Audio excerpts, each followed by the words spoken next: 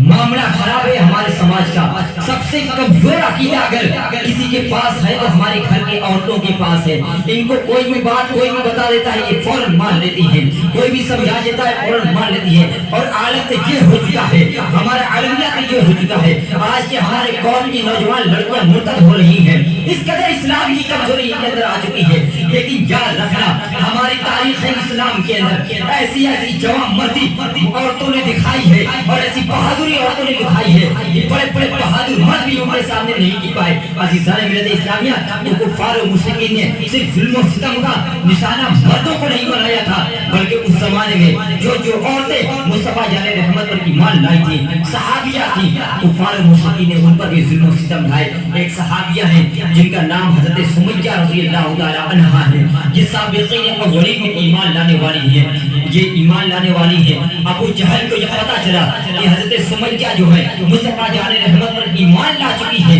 ابو جہل نے ان کو حرم کعبہ کے اندر اتنا مارا اور ان کے ناف کے نیچے نیزہ اس قدر گھسایا، یہ حرم پاک کے اندر شہید ہو گئی۔ اور اسلام کی تاریخ میں سب سے پہلا جس کا خون بہا ہے وہ کوئی اور نہیں بلکہ حضرت سمیہ رضی اللہ تعالی عنہا ہے، یہ اسلام کی پہلی شہیدہ ہے، اور انہی کے خون سے تاریخ اسلام کے اندر شہادت کا آغاز ہوتا ہے۔ یعنی اسلام کی ترویج و اشاعت میں جو پہلا خون بہا ہے وہ کسی اور کا نہیں بلکہ ایک خاتون کا بہا ہے، اور یہ خاتون کوئی اور نہیں بلکہ حضرت سمیہ ہے۔ آج ہمارے گھر کی عورتوں کا عالم یہ ہے کہ ان کو نماز کا طریقہ نہیں معلوم ہوتا، وضو کا طریقہ نہیں معلوم ہوتا، غسل کا طریقہ نہیں معلوم ہوتا، کون سی نماز میں کتنی سنت پڑھنی ہے یہ پتہ نہیں ہوتا،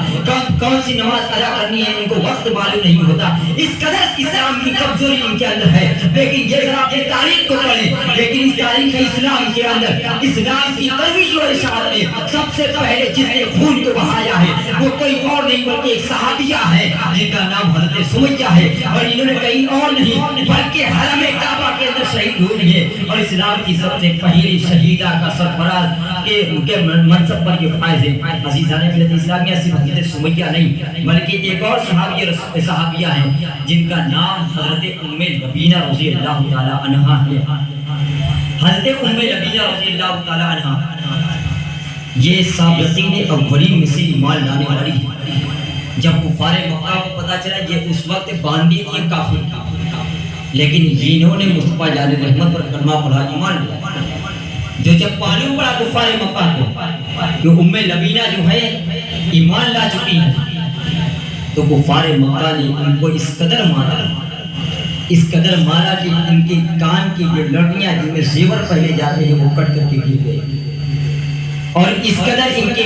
اور تاریخ کے اندر مورخین لکھتے ہیں کہ ان کو کھمبے کے ساتھ باندھ دیا جاتا تھا اور لکڑی سے ان کی پیٹھ پر مارا جاتا تھا۔ عزیزان ملت اسلامیہ، تو کفار مکہ نے سب کو نشانہ بنایا۔ اسی طریقے سے آپ دیکھیے حضرت عمار بن یاسر رضی اللہ تعالیٰ عنہ صحابی رسول ہیں، ان کے والدہ کے ساتھ بھی کفار مکہ نے بے جا بہت ظلم و ستم ڈھائے۔ اسی طریقے سے ایک اور صحابیہ ہیں جن کا نام ام نہدیہ رضی اللہ تعالیٰ عنہا ہے،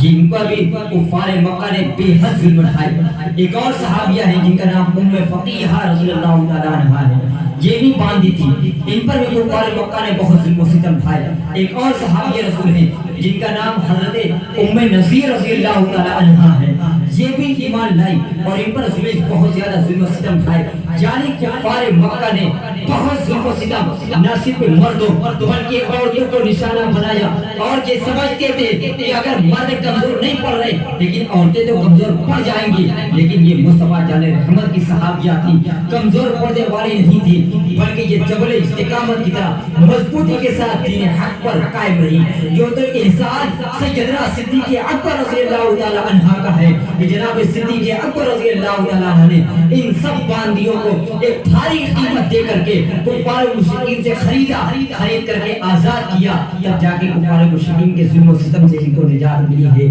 عزیزان ملت اسلامیہ، تو جب مصطفیٰ جان رحمت نے نبوت کا اعلان فرمایا، نہ صرف کفار مکہ نے میرے آقا پر ظلم و ستم ڈھائے بلکہ جو لوگ ایمان لا رہے تھے ان سب پر سرکار دو عالم صلی اللہ علیہ وسلم، ان سب پر کفار مشرکین نے ظلم و ستم کا نشانہ بنایا۔ عزیزان ملت اسلامیہ، تو یہ ظلم و ستم ایک دو دن نہیں چلا، ایک دو سال نہیں چلا، بلکہ تقریباً 7 سال تک مسلمانوں پر ظلم و ستم ڈھائے گئے۔ 7 سال تک لوگوں پر ظلم و ستم کیا گیا، لیکن آخر میں کفار مکہ سمجھ گئے کہ یہ لوگ مارنے پیٹنے سے دین حق کو نہیں چھوڑنے والے، یہ ظلم و ستم کرنے سے دین اسلام کو نہیں چھوڑنے والے۔ ارے مرد عورتیں بھی پیچھے نہیں ہٹ رہی ہیں، تو ان لوگوں نے ایک پلان بنایا، ایک منصوبہ بنایا، کہا ظلم سے یہ بات نہیں ہو رہی، کوئی منصوبہ بنایا جائے۔ تو تمام تر کفار مکہ نے ایک ہو کر کے یہ فیصلہ کیا، یہ معاہدہ کیا کہ ہم لوگ مکمل طور پر قبیلہ بنو ہاشم کا بائیکاٹ کریں گے، ان کا سوشل بائیکاٹ کیا جائے گا، اور 4 مانگیں رکھی گئی۔ سب سے پہلا یہ کہ جب تک محمد اپنے دین سے پھر نہیں جاتے تب تک ان کے قبیلے میں کوئی بھی شادی بیاہ نہیں کیا جائے گا۔ دوسرا شرط یہ کہ جب تک محمد عربی اپنے کام سے باز نہیں آتے تب تک ان کے قبیلے کے ساتھ کوئی بھی تعلقات قائم نہیں کیے جائیں گے، سلام و کلام نہیں کیا جائے گا۔ تیسری چیز یہ کہ جب تک یہ اپنے ارادے سے باز نہیں آتے تب تک کوئی بھی ان کے ساتھ تجارت اور خرید و فروخت نہیں کرے گا۔ اور چوتھی چیز یہ کہ جب تک یہ اپنے ارادے سے باز نہیں آتے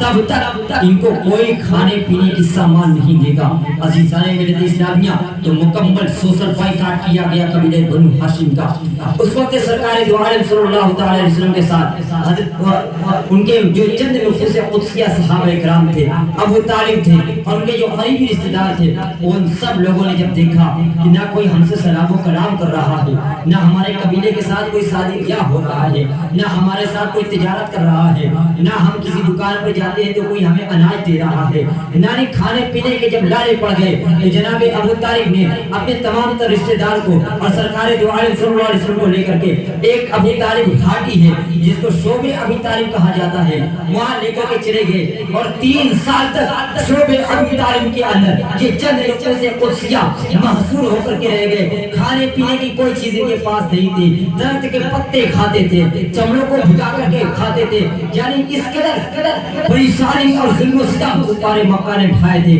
عزیزان ملت اسلامیہ تو کفار مشرکین نے یہ معاہدہ کر کے اس معاہدے کے دستاویز کو کعبۃ اللہ شریف میں لٹکا دیا تھا اور 3 سال تک مصطفیٰ جان رحمت شعبہ ابو طالب میں محصور رہے کھانے پینے کا کوئی بھی اشیاء ان کے پاس نہیں پہنچ رہا تھا درخت کے پتے کھائے رہے تھے اور اسی طریقے سے زندگی گزار رہے تھے لیکن ذرہ برابر بھی ان کے اندر کوئی بھی ایک چیز پیدا نہیں ہوئی ایک دن جناب ابو طالب نے آقا دو عالم صلی اللہ علیہ وسلم نے ارشاد فرمایا کہا ابو طالب نے اے میرے بھتیجے میں جانتا ہوں کہ تو جو بات کر رہا ہے وہ صحیح ہے میں جانتا ہوں تیرا دین حق ہے لیکن تو ہماری پریشانی کو بھی تو دیکھ رہا ہے 3 سال سے ہم نے کوئی دانا نہیں کھایا 3 سال سے ہم نے کوئی پانی نہیں پیا ہمارے بچے بھوک سے تڑپ رہے ہیں مائیں کے دودھ سو چکے ہیں کچھ تو دیکھ ان لوگوں کو دے کیوں نہ تو کچھ دن تک اپنے تبلیغ کے کام کو روک دے جب معاملہ صحیح ہو جائے گا دوبارہ تبلیغ شروع کر دینا آقا دو عالم صلی اللہ علیہ وسلم نے ارشاد فرمایا کہا اے چچا اگر یہ کوئی پار میرے ہاتھ میں سور ایک ہاتھ میں سورج اور دوسرے ہاتھ میں چاند بھی رکھ دے تب بھی میں دین کی تبلیغ کا کام نہیں چھوڑوں گا عزیزان ملت اسلامیہ یس یہی مقام پر سرکار اعلی حضرت پکار اٹھے اللہ کی سرتابہ قدم شان ہے یہ انسان ہی انسان وہ انسان ہے یہ قرآن تو ایمان بتاتا ہے انہیں ایمان یہ کہتا ہے میری جان ہے یہ 3 سال تک شعبہ ابی طالب کے اندر سرکار دو عالم صلی اللہ علیہ وسلم محصور رہے اس کے بعد کفار مشرکین میں کچھ لوگوں کو بڑی تکلیف ہو گئی اور کہا ہم لوگ تو آرام سے رہ رہے ہیں لیکن جناب ابو طالب کے گھر والے کس قدر محسوس ہوئے رہے تو کافر لیکن ان کے اندر درد پیدا ہوا تو ان لوگوں نے ابو طالب کو بلایا اور کہا کیوں نہ کوئی بیچ کا راستہ نکال لیا جائے آپ کب تک اس وادی کے اندر محسوس رہیں گے تو ابو طالب نے کہا سنو میرے بھتیجے محمد نے فرمایا ہے کہ جس دستاویز کو ان لوگوں نے کعبۃ اللہ میں لٹکایا ہے اس دستاویز کو کیڑے نے کھا لیا اور صرف اسی جگہ کو چھوڑا ہے جہاں اللہ کا نام لکھا ہوا ہے جا کر کے دیکھ لو دستاویز کو اگر ویسا ہی ہے جیسا کہ میرے بھتیجے نے کہا ہے تو یقیناً وہ سچے نبی ہیں اور اگر ایسا نہیں ہے تو پھر تم لوگ جو چاہے وہ ان کے ساتھ کرنا تو جب دستاویز کو دیکھا گیا تو ایسا ہی ہوا جیسا کہ مصطفیٰ جان رحمت نے شعبہ ابی طالب میں ارشاد فرمایا تھا کہ اس دستاویز کو سارا کے سارا کیڑے کھا چکے تھے صرف اس جگہ کو چھوڑا تھا جہاں اللہ کا نام لکھا ہوا تھا یہ معجزہ دیکھ کر کے بہت سارے لوگ دامن اسلام میں آ گئے اور اس کے بعد عالم یہ ہوگا کہ ان کے اوپر سے محصور اور اس جو سوشل بائیکاٹ کا ختم کیا گیا میرے آقا علیہ الصلوۃ والسلام مدینہ مکہ کی سرزمین پر دوبارہ تشریف لائے اور 3 سال تک ایسا کام کیا دین کا کہ مدینے کے اندر اچھی خاصی اسلام کی تعداد ہو گئی اور سن 11 نبوت کے 13 سال میں سرکار دو عالم صلی اللہ علیہ وسلم پر اللہ رب العزت نے اس حکم نازل فرمایا اے میرے محبوب آپ مدینے کی جانب ہجرت کر جائیے اور وہاں دین کا کام شروع کیجیے تو یہ 13 سالہ مکی زندگی مصطفیٰ جان رحمت صلی اللہ علیہ وسلم پر اس قدر ظلم و ستم ڈھائی ہیں لیکن آپ کیا بتا دو کیا ان 13 سالہ زندگی کے اندر میرے آقا نے کسی سے جھگڑا کیا میرے آقا نے کسی کے ساتھ مقابلہ کیا کیا میرے آقا نے تلوار اٹھائی کیا میرے آقا نے کسی کو مارا کیا میرے آقا نے کسی کو بھلا بھلا کہا کیا میرے آقا نے کسی کو بد دعا دی ارے ظلم پر ظلم کرتے رہے میرے آقا ان کو دعائیں دیتے رہے عزیزان ملت اسلامیہ یہ 13 سالہ مکی زندگی مصطفیٰ جان رحمت کی جو ہے وہ یہی ہے کہ میرے آقا نے دین اسلام کو تلوار کے بدولت نہیں بلکہ اپنے اچھے اخلاق کے بدولت پھیلایا ہے عزیزان ملت اسلامیہ جو آقا علیہ الصلوۃ والسلام کا یہ رویہ تھا کہ میرے آقا علیہ الصلوۃ والسلام عمل کی ترغیب دیا کرتے تھے رد عمل کے بارے میں نہیں فرماتے تھے رد عمل یہ ہوتا ہے جب کوئی تمہارے ساتھ ظلم کرے تو تم اس کا جواب دو میرے آقا ہرگز اس کے قائل نہیں تھے بلکہ میرے آقا فرماتے تھے وہ ظلم کر رہی ہیں تم نماز پڑھتے رہنا وہ ظلم کرتے رہی ہیں تم اللہ کا ذکر کرتے رہنا وہ ان کو ظلم کرتے رہنا تم قرآن پڑھتے رہنا یعنی آقا علیہ الصلوۃ والسلام اپنے صحابہ اکرام کو عمل کرنا سکھا رہے تھے اور اسی طریقے سے صحابہ اکرام عمل بھی کر رہے تھے تو یہ انداز تھا صحابہ اکرام کا ظلم کو برداشت کرتے رہے دین اسلام کی تبلیغ کرتے رہے اتنی محنت اور جفا کشی کے ساتھ تب جا کر دین ہمارے پاس پہنچا ہے اسی لیے سرکار اعلیٰ حضرت فرماتے ہیں سب سے اعلیٰ و اعلیٰ ہمارا نبی سب سے بالا و بالا ہمارا نبی سارے اچھوں میں اچھا سمجھیے جسے ہے اس اچھے سے اچھا ہمارا نبی غمزدوں کو رسا مزدہ دیجے کہ ہے بے کسوں کا سہارا ہمارا نبی سارے سارے مشرق علامہ اقبال پکار اٹھے کہ محمد سے وفات ہونے دو، ہم تیرے ہیں یہ جہاں چیز ہے کیا، لوح و قلم تیرے ہیں۔ اللہ رب العزت کی بارگاہ میں دعا ہے رب ذوالجلال تمام لوگوں کو کہنے اور سننے سے زیادہ عمل کرنے کی توفیق عطا فرمائے۔ شریعت مصطفیٰ پر